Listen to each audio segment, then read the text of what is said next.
Bonjour à tous, c'est Anne-Sophie pour Ciné Série Culture. Je suis très heureuse de vous retrouver aujourd'hui pour une toute nouvelle vidéo dans laquelle on va parler cinéma et plus particulièrement de cinéma policier français. Et je suis d'autant plus heureuse de vous faire cette vidéo qu'aujourd'hui je vais vous parler du réalisateur qui a fait rentrer le cinéma dans ma vie. En effet, à l'occasion de la sortie de Bronx sur Netflix, son 6e long métrage, j'ai eu envie de revenir sur la carrière d'Olivier Marchal et surtout de mettre en lumière comment il a réussi à renouveler un genre, le film policier, qui avait pratiquement disparu des écrans de cinéma au début des années 2000. Mais pour bien débuter cette vidéo, et si on commençait par définir qu'est-ce qu'un film policier ? Pour commencer, le film policier est un genre, comme pourrait l'être la comédie ou le drame. Mais donner une définition exacte du cinéma policier est plus complexe qu'il n'y paraît. En effet, le cinéma policier englobe en son sein plusieurs sous-genres provoquant des divergences d'opinion quant à sa définition. Ainsi, François Guérif, auteur du livre Le cinéma policier français en 1981, le découpait en 3 sous-genres de la manière suivante. Le film policier est raconté du point de vue de la police, le thriller de celui de la victime et le film noir de celui du malfrat. Mais le point commun à tous ces films est qu'ils comportent toujours 2 types essentiels de personnages, celui qui commet le délit et celui qui cherche à l'en empêcher ou bien à découvrir qui l'a commis. Peu importe qu'il soit flic et truand, juge et assassin ou bien encore meurtrier et victime dans le cas du thriller par exemple. Par ailleurs, il faut savoir que le cinéma policier, encore plus que n'importe quel autre genre cinématographique, reflète la société de l'époque à laquelle il a été tourné et peut se dérouler dans n'importe quel milieu social. Si le genre policier, également baptisé polar, est né en littérature à la fin du XIXe siècle, le cinéma n'a pas tardé à faire sien ce genre, suivant de près l'évolution du roman policier français. Mais le genre se constitue véritablement au sortir de la Seconde Guerre mondiale. Dans les années 1950-1960, on s'accorde à penser que le cinéma policier est l'un des genres les plus prolifiques au cinéma, et cette tendance se poursuivra jusqu'à la fin des années 80. Ainsi, de 1958 à 1998, plus de 2000 films policiers furent programmés dans les salles de cinéma en France, dont la moitié de films français. Seulement, à la fin de cette période, la proportion de films français chute à 25% seulement.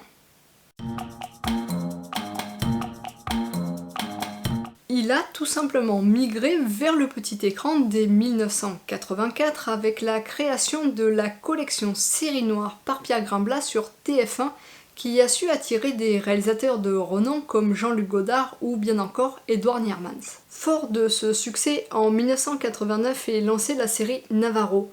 S'en suivront les années suivantes de nombreuses autres séries policières. Ainsi, en 2002, le genre policier représentait 39% des programmes de fiction à la télévision française. Et le genre fédère le public puisqu'en 2006, 42 des 100 meilleures audiences étaient réalisées par des fictions policières, dont un tiers de production française. C'est ainsi que le genre a progressivement déserté les écrans de cinéma français au profit de la télévision.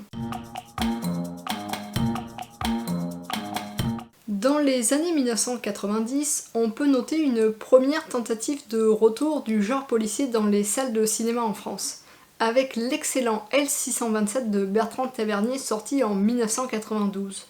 Mais les échecs successifs du Cousin d'Alain Corneau, de J'irai au paradis car l'enfer est ici de Xavier Duringer et de Ni pour ni contre, bien au contraire de Cédric Lapiche ont vite refroidi les quelques cinéastes qui voulaient se frotter au genre. Ainsi qu'en 36 Quai des Orfèvres, le 2e long métrage d'Olivier Marchal remporte un vif succès en 2004, tout le monde s'accorde à dire que le film qui réunit au casting Daniel Auteuil et Gérard Depardieu marque la renaissance du polar à la française.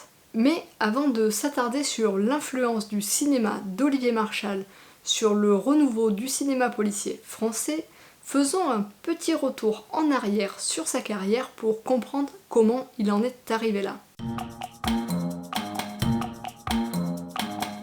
Pour celles et ceux qui ne le connaîtraient pas encore, vous avez le droit de vous dénoncer dans les commentaires. Olivier Marchal est un comédien, scénariste et réalisateur français, né en 1958 dans le Sud-Ouest. Fils de pâtissier, rien ne le prédestinait à devenir policier, et encore moins à travailler dans le monde du cinéma. Pourtant, dès l'adolescence, il se passionne pour la littérature policière et dévore en cachette les romans de Raymond Chandler et de Jean Thompson. C'est ça qui l'a convaincu de devenir policier, ainsi que les dimanches après-midi passés dans le cinéma de quartier à découvrir les œuvres de Jean-Pierre Melville, Henri Verneuil ou bien encore Alain Corneau. C'est d'ailleurs le film de ce dernier, Police Python 357, sorti en 1976 avec Yves Montand, ainsi que Serpico de Sidney Lumet, qui le décide définitivement à endosser l'uniforme. Le point commun entre ces deux films, ils mettent tous deux en scène des personnages hors normes. En 1980, il réussit le concours d'inspecteur et restera en tout 12 ans dans la police. 12 années qui l'ont marqué à jamais et qui l'ont vite fait déchanter en découvrant à quel point la réalité était éloignée de la fiction. C'est ainsi qu'en parallèle de son affectation au groupe Nuit, il commence à prendre des cours de théâtre avant de quitter définitivement la police pour se consacrer à sa nouvelle carrière de comédien. Dans le même temps, il commence à écrire des scénarios pour la télévision avec des séries comme Commissaire Moulin avant de créer la série Centrale Nuit. En 1999, il réalise le court-métrage Un bon flic, prémisse de Gangster, sorti en 2001, avant de connaître un succès retentissant en 2004 avec 36 Quai des Orfèvres. Au total, à ce jour, Olivier Marchal a réalisé 6 longs métrages pour le cinéma, plus 1 pour la télévision, et créé 2 séries pour Canal+, Braco et Section 0.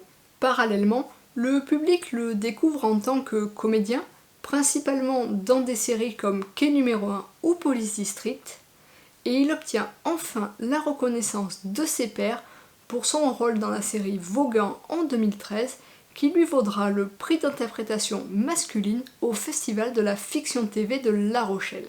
Cantonné à des rôles de policier ou de voyou à ses débuts, marqués par son ancienne carrière, il obtient peu à peu des rôles différents dans des drames ou des comédies.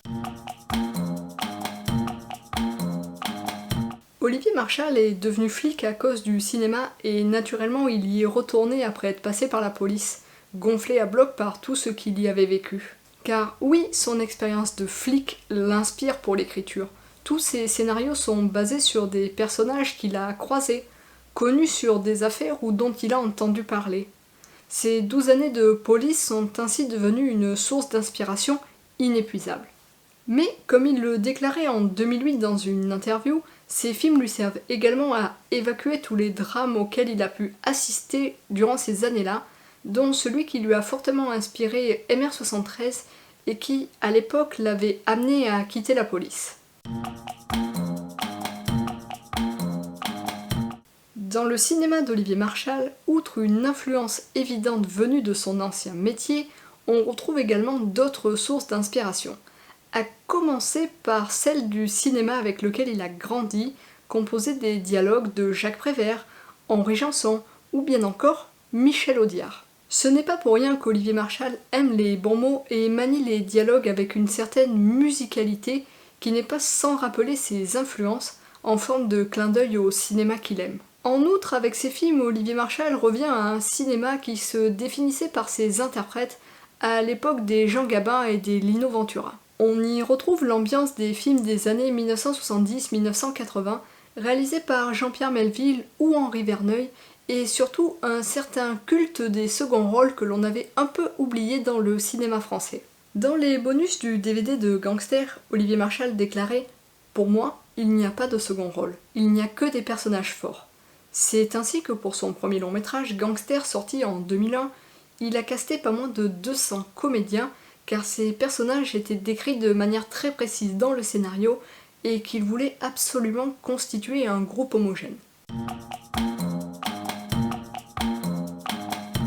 Au fil de ses films, Olivier Marchal a su se constituer une véritable famille de cinéma avec des comédiens qui l'accompagnent de film en film comme Francis Renaud, Catherine Marchal, Guy Lécluse, Moussa Mascri ou bien encore Gérald Darroche. Mais ce qui est vrai pour les acteurs l'est également pour l'équipe technique.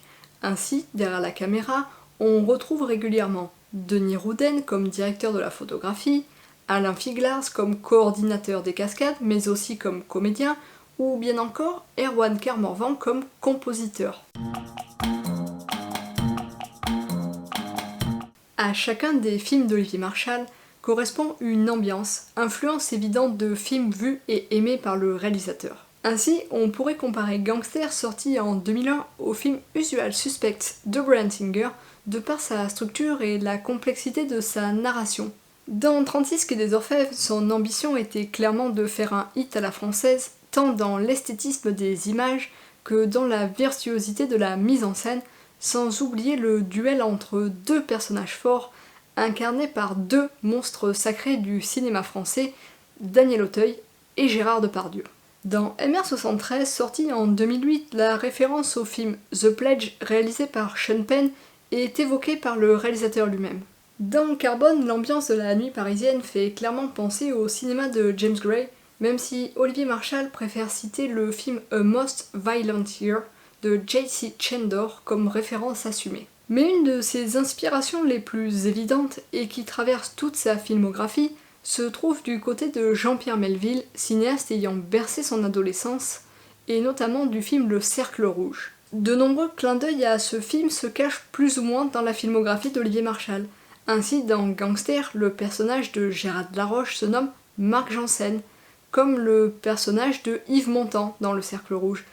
Et le commandant Vogel dans Braco est très certainement aussi un clin d'œil au personnage incarné par Gian Maria Volonté. Et à l'image d'un Jean-Pierre Melville qui préfère montrer le milieu tel qu'il aimerait qu'il soit et non tel qu'il est réellement, Olivier Marchal préfère montrer la police telle qu'il la fantasme et non telle qu'elle est dans la réalité, préférant laisser le cinéma policier réaliste à des réalisateurs comme Bertrand Tavernier, Maurice Pialat ou Xavier Beauvois. C'est la raison pour laquelle dans ces films on peut voir ces flics se balader avec des blousons de cuir sur le dos et rouler dans de belles voitures comme des Porsche Cayenne dans Braco par exemple. Parmi les grands thèmes mis en scène par le cinéaste dans ses films, on peut dire qu'Olivier Marchal, à travers le prisme des flics qu'il met en scène, dépeint la société d'aujourd'hui, car au-delà du polar, des flics et des voyous que l'on peut voir dans ses films, ce qui l'intéresse réellement, ce sont les êtres humains et tout ce qui fait leur complexité. On peut ainsi envisager Gangster, 36 quai des Orfèvres et MR73 comme un triptyque qui, au-delà de rendre hommage aux flics qu'il a connus, aurait pour thème la solitude, la désespérance et l'errance. Le point commun entre les personnages principaux de ces trois films, c'est leur volonté de bien faire, leur désir de vérité, mus par une véritable vocation, mais qui se retrouvent abandonnés par leur hiérarchie car trop différents. Et si Olivier Marchal incarne le renouveau du cinéma policier français dans les années 2000, c'est pour plusieurs raisons. La première est que son passé de flic lui confère une authenticité et une crédibilité que d'autres réalisateurs n'ont pas naturellement, obligés pour cela de faire de longues recherches ou de faire appel à des experts pour préparer leur tournage. De plus, cette expérience lui sert aujourd'hui en tant que réalisateur. Les affaires qu'il a pu traiter ou dont il a entendu parler et les victimes qu'il a pu croiser au cours de ses enquêtes servent souvent de point de départ à ses films. Enfin, ces films touchent le public puisque 36 quai des Orfèvres et Les Lyonnais ont tous deux dépassé le million d'entrées en France et conquièrent également la profession. En effet, les policiers se reconnaissent dans ce que véhiculent les films, même si le Olivier Marchal, réalisateur, ne cherche pas à en faire des films réalistes. Comme Jean-Pierre Melville ou Alain Corneau avant lui, il préfère réinventer un monde, son monde, celui d'une police fantasmée, inspirée de faits réels. Et ce n'est donc pas innocent si, aujourd'hui pour beaucoup, Olivier Marchal est considéré comme le taulier du polar français. Le succès de 36 quai des Orfèvres en 2004 a permis l'émergence de nouvelles tentatives dans le genre policier, par des cinéastes français comme par exemple Fred Cavaillé avec son triptyque Pour elle, À bout portant et Mea culpa. Également influencé par le cinéma américain, il reconnaît que sans Olivier Marchal, il n'aurait jamais pu faire ce cinéma-là en France. Dans cette catégorie, on retrouve également Franck Mancuso, ancien policier, lui aussi, qui, avant de passer à la réalisation avec Contre-enquête et RIF Recherche dans l'intérêt des familles, fut le co-scénariste d'Olivier Marchal pour 36 Quai des Orfèvres.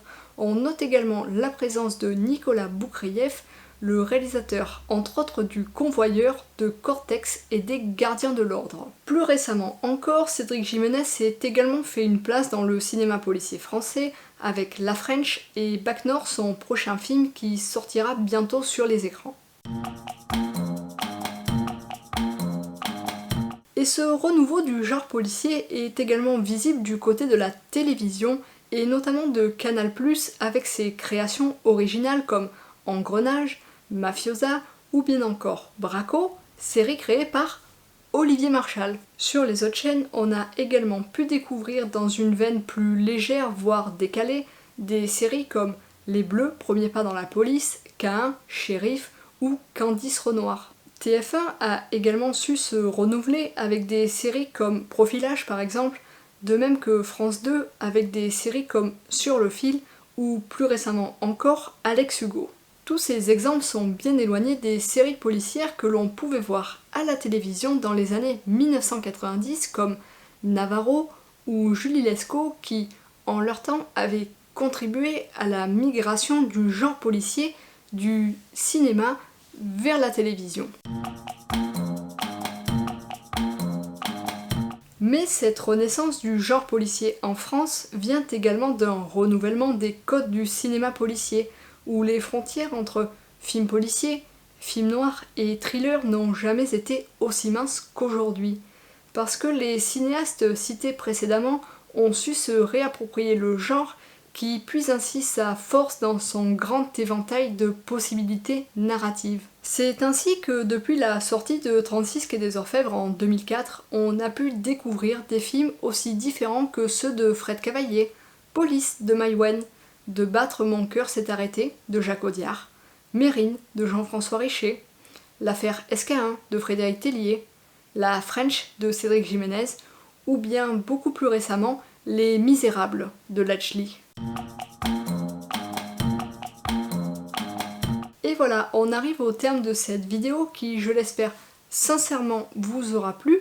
Avant de vous laisser, je tenais à vous rappeler que Bronx, le nouveau film d'Olivier Marchal, est disponible sur Netflix depuis le 30 octobre. Et si cette vidéo vous a donné envie de découvrir d'autres films policiers français, sachez que vous pourrez retrouver dans la description une liste non exhaustive de tous les films cités dans la vidéo et même plus encore. D'ailleurs, n'hésitez pas à me dire dans les commentaires quel est votre film policier préféré et ce que vous avez pensé de Bronx si vous l'avez déjà vu. Je vous remercie d'avoir regardé cette vidéo. Si vous avez aimé, n'hésitez pas à vous abonner, à la partager ou à laisser un petit pouce bleu, ça fait toujours plaisir. Et moi je vous dis à très bientôt sur Ciné Série Culture.